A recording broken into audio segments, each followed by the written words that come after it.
Welcome to the Explainer. Today, we're decoding exactly how natural language processing uncovers the actual meaning behind our words. We're going to be looking at two deeply connected concepts, frame semantics and semantic role labeling.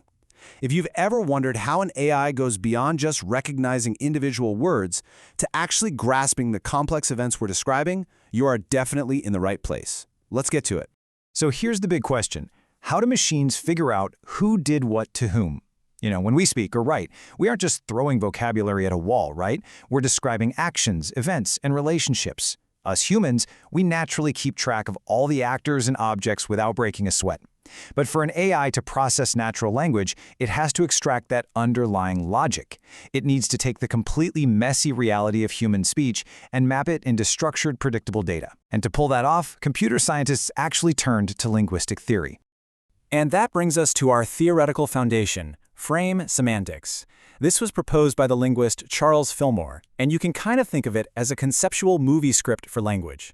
Fillmore argued that words aren't just isolated islands of meaning. Instead, they're deeply tied to our real-world experiences and cultural knowledge.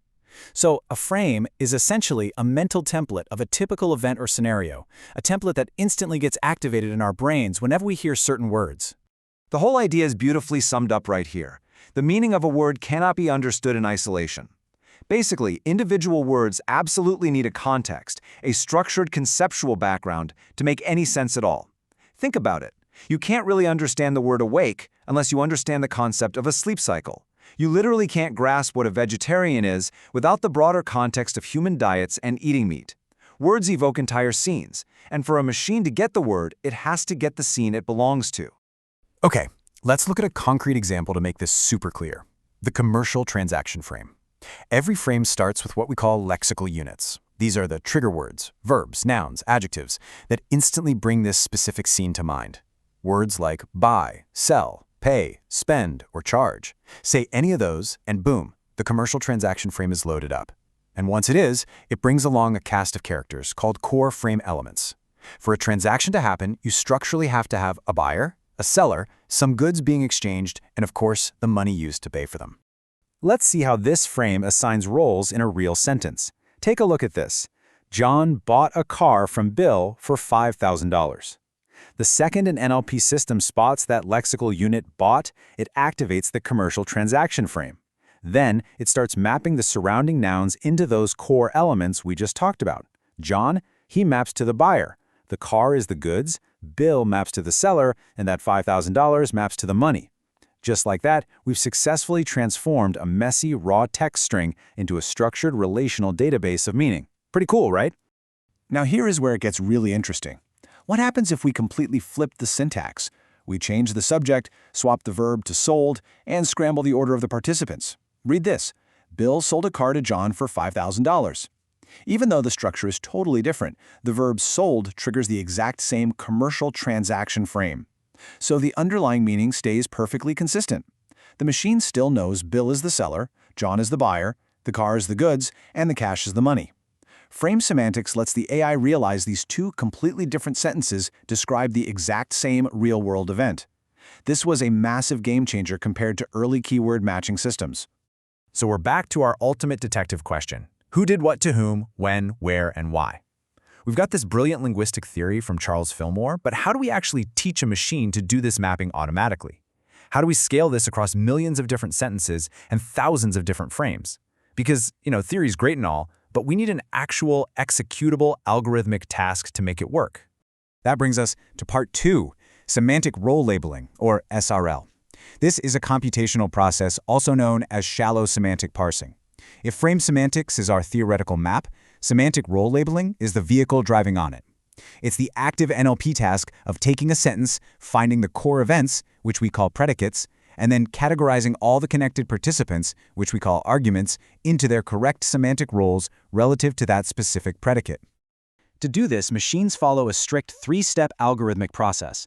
Step 1 is predicate identification, basically scanning the sentence to find the words that represent events or states. These are usually verbs, though sometimes nouns sneak in there. Step 2 is argument identification.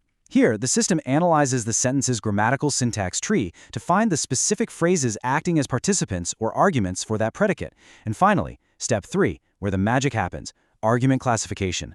This is where the system actually slaps on those semantic labels we discussed earlier, like buyer, seller, or time and place. Now, when it comes to that final classification step, NLP systems typically rely on one of two major annotation frameworks, and they take very different approaches. On one hand, you have PropBank. PropBank is all about generic, highly abstract labels. It uses arg0 for the agent or doer, arg1 for the thing being acted upon, and arg2 for stuff like instruments or beneficiaries. On the other hand, we have FrameNet. Since FrameNet is built directly on Fillmore's frame semantics, it uses highly specific, frame-dependent labels. So instead of a generic arg0, FrameNet gets granular with labels like buyer or seller depending on the exact scenario being described. Let's see PropBank in action to really get a feel for it. Look at the sentence, John broke the window with a hammer. The system flags broke as the predicate. Then, John gets labeled as arg0. He's the agent doing the action. The window becomes arg1, the patient receiving the action. And with a hammer gets arg2 because it's the instrument used. Now sure, this doesn't give us the rich, vivid vocabulary of FrameNet, but PropBank's abstract numbering system is incredibly efficient for training machine learning models because those labels are standardized across almost every verb in the English language.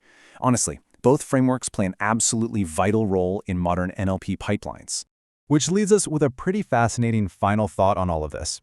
By bridging Charles Fillmore's frame semantics with the automated power of semantic role labeling, we are literally teaching computers to read between the lines. We're moving them from merely processing grammar to genuinely comprehending real-world scenarios. Think about it. If AI systems can consistently and perfectly map the roles of every single scenario we describe, whether it's a dense legal contract or a complex medical diagnosis, how is that deep semantic understanding going to transform the future of automated reasoning? It's a massive question, and it's one that's actively shaping the next generation of artificial intelligence. Thank you so much for joining me for this explainer.